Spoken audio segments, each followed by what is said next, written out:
Good day guys, for today's video ay meron tayong sasaguting tanong ni Francis Ezekiel Alapide.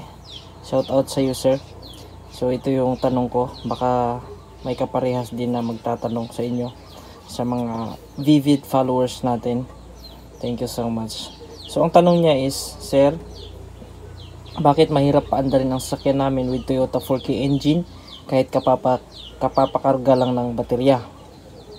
At parang ang hirap magredondo. So actually mga kaibigan, yung ganong issue ay common po yan sa mga may lumang sasakyan, at lalo kung wala tayong matibay na background sa pag DIY ng ating sasakyan. So maraming factors yan.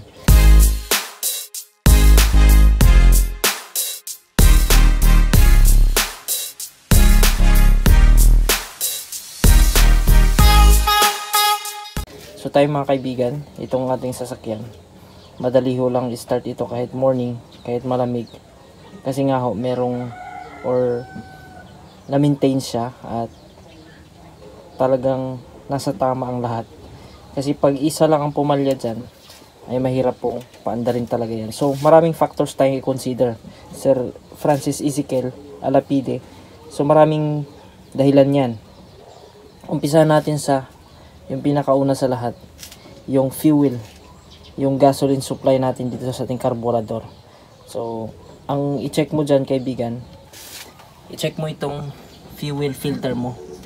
Baka ho yan ay hindi nyo napapalitan na matagal na at maraming bara, kaya ho nahihirapang mag-pump itong si fuel pump. Ito po yun, yan, papunta ho dito sa ating carburetor. So gasolina ang una, ano. So tingnan nyo yung fuel filter. Kung nakita nyo okay naman, malinis at walang bara.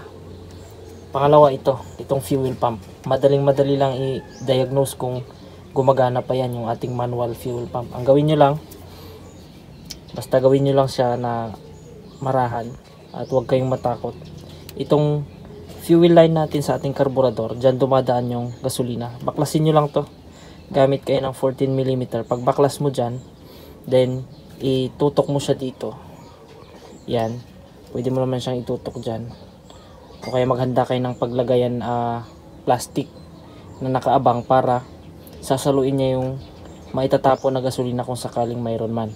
So ang gagawin niyo, mag-utos kayo ng kaibigan kasama doon sa inyong ignition switch. I-redondo lang, kahit saglit lang, mga 1 segundo lang or 2 segundo. Pagka redondo ng sasakyan, dapat niyan merong bubulwak na gasolina dito. So kung na-diagnose no, okay naman, may lumalabas na gasolina. Pangalawa ay kung yan ho ba ay may kuryente. Siyempre, kung may timing light kayo, yung signal receptor ipakagat nyo lang dyan, then makikita nyo kung may kuryente. O kaya baklasin nyo yan, lagyan nyo ng spare na spark plug, ikabit nyo dyan, then makikita nyo naman pag redondo may kuryente. Yes, may kuryente. Okay. The next na i-diagnose natin kung bakit hard starting, mahirap paandarin. Yung issue natin dito, mahirap paandarin baka naman ho yung inyong carburetor ay hindi ho nakatono yung iyong air and fuel mixture screw.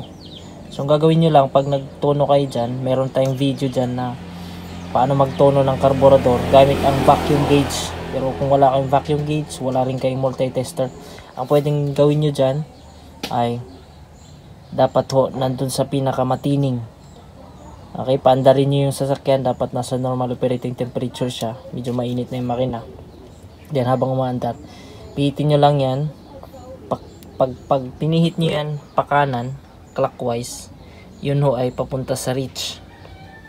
Pag counterclockwise, lean po yun. Ibig sabihin mas marami hangin, konti gasolina. So ang gagawin niyo, nasa gitna kayo. So pakiramdaman nyo lang, dapat marunong kayong makiramdam kung ano yung pinakapinong tunog, yung bang malakas na yung RPM, maganda yung andar, dun kayo. So ganun po ang technique ng pagtutune ng ating air and fuel mixture screw dito sa ating carburetor. Okay, hindi siya ganun kadaling ma-detect, lalo kung mahina ka sa pandinig at pakiramdam. Mas maigi pa rin na gumamit ka ng multi-tester. Okay? Yung digital automotive multi-tester. Kasi nandun matitest natin yung ating RPM. So kung paano gamitin yon, gagawa tayo ng video kung paano gamitin ang multi-tester para sa pag-tune ng ating carburetor. Next, na-consider natin kung bakit mahirap paandarin ang inyong sasakyan, lalo kung umaga. Ito yung pinaka problema ng lahat. Kung bakit may kuryente, may gasolina, okay yung timplada ng carburetor, pero mahirap pa rin paandarin. Bakit? Ito po mga kaibigan ng dahilan. Itong ignition timing. Baka naman po advance masyado or delay. Pero commonly mahirap paandarin ang sasakyan pag delay yan. Napakahirap paandarin mga kaibigan.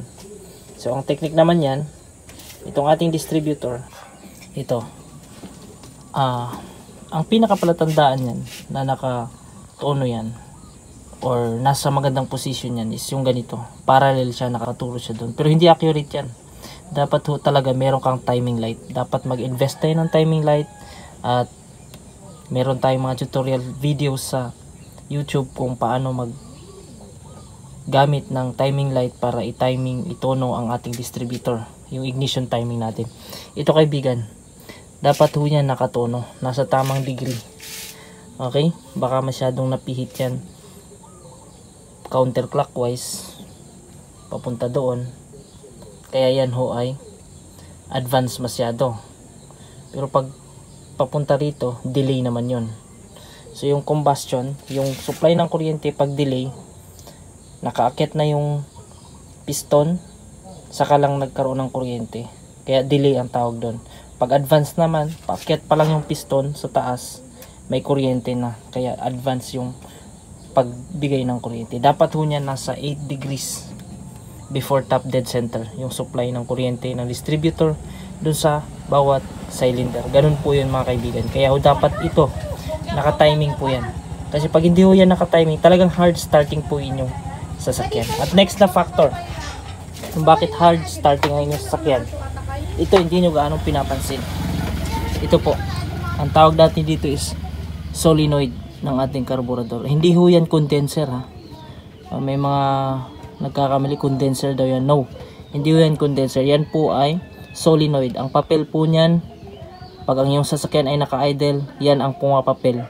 Diyan dumadaan yung maliit na portion ng gasolina para i-supply doon sa ating combustion, ng ating carburetor doon sa ating combustion para ho aandar. Okay? Ang palatandaan na hindi gumagana ang inyong solenoid, pag hindi mo ginagasolina, hindi mo inapakan ang accelerator, mamamatay ang sasakyan. Yun po ang palatandaan na ang iyong solenoid ay sira o walang kuryenteng dumadaloy. Hindi nasusupplyan ng ignition ang iyong solenoid, kaya ho hindi siya nagbibigay ng maliit na portion na gasolina doon sa iyong carburetor. Kaya dapat ho gumagana ang iyong carburetor solenoid. And guys, para ma-diagnose nyo na gumagana ang iyong solenoid, madali lang naman yan. Ang gagawin nyo, mag-utos lang kayo ng magsususi doon sa inyong ignition. Tapos pag sinusian, dapat ho may tutunog dyan. May click sound kayong maririnig dyan na mahinang mahina lang. So yan guys, yan, isususi ko siya. Pakinggan nyo, meron kayong maririnig na click sound dyan. Yan. Yan, kung naririnig nyo. Yan. Yan yung ibig sabihin na ang inyong carburetor solenoid meron siyang supply na kuryente. At pag i-turn on ang ignition switch, meron siyang power. Ibig sabihin gumagana ang yung yung carburetor solenoid. Next na factor kung bakit hard starting ang inyong sasakyan ay baka naman po isa sa mga spark plugs ninyo, sa 4 na spark plugs ay hindi ho gumagana. Ibig sabihin pundido. So madali lang i-diagnose yun mga kaibigan. So ang palatandaan na merong isang pundidong spark plug sa 4 na yan ay ang tunog na inyong sasakyan ay parang vapor, para siyang kuliglig, para siyang barko na merong isang cylinder na hindi pumuputok. Okay, yun yung palatandaan. Malakas yung vibration niya, yun ang palatandaan. Ngayon kung paano nyo i-diagnose kung alin sa 4 yung may problema at pundido, gamit lang kayo ng guantes or gagamit kayo ng pliers, pwede na yun, or long nose. Bunutin nyo lang yan, ipitin nyo, saka bunutin. Okay, pag hindi nagbago, ganun pa rin yung tunog nya, ibig sabihin sira yung binunot mo. Okay, pundido yung spark plug na binunot mo. Ngayon, pag binunot mo at may nagbago, ibig sabihin yung nabunot mo, okay, gumagana siya. Ganun yung pag-diagnose kung spark plug.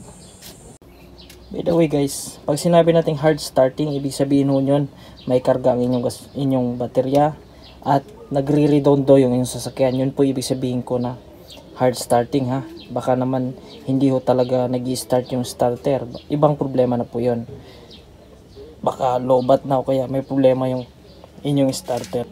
Ibig sabihin natin ng hard starting, yung ating starter gumagana, nagre-redondo siya pero hindi tumutuloy, hindi umaandar. Kailangan mo pa ng maraming redondo at kailangan mo pang maggasolina, maggas, pak ng gas para umandar lang. So yun yung ibig sabihin ng hard starting. Kasi kaibigan, kapag ang iyong makina ay talaga nakakondisyon yan, kahit malamig, saglit lang yan na pag redondo, aandar po dapat yan. Kagaya nitong ating makina, yan po ay kondisyon. As you can see, malamig po yung ating makina. Okay, yan. So malamig po yan, nahahawakan natin yung ating tambutso. So napakalamig po niyan. Paandarin ho natin, try po natin. Kasi ho yan, naka-timing, lahat ng spark plug gumagana. Yung ating carburetor nakatimpla ng maayos. Yung ating ignition timing nasa tamang degree. Malinis yung ating fuel filter, okay yung ating fuel pump. So paandarin natin guys.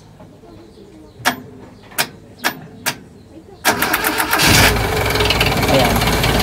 Kung napansin nyo, maandar siya.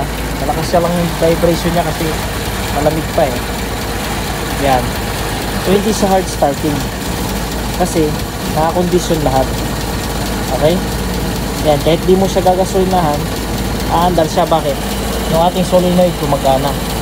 Yung ating carburetor naka-tono ng maigi. Yung ating mga spark plug gumagana lahat. Nasa tamang degree yung ating distributor. Kaya yun, umaandar siya ng maayos. Okay? So ganun lang yung mga kaibigan. Maraming salamat sa inyong panonood sa video na ito. I hope na nakatulong ang video na ito, lalong lalo kay Francis Ezekiel Alapide. Ang gagawin mo lang kaibigan, ipatiming mo ng maigi yung iyong distributor, baka yun ang problema. Then ito, patimpla natin ng maigi yung ating spark plug. Okay, yun mga basic muna tayo. Okay, huwag nating pagbintangan yung loob ng makina. Kasi yan, hindi basta-basta na sisira. Basta ikaw ay regular na nag-change oil, nalagaan mo yung makina. So hindi yun basta-basta nasisira. Okay, maraming salamat. Again, this is your DIY Master PH. Thank you for watching.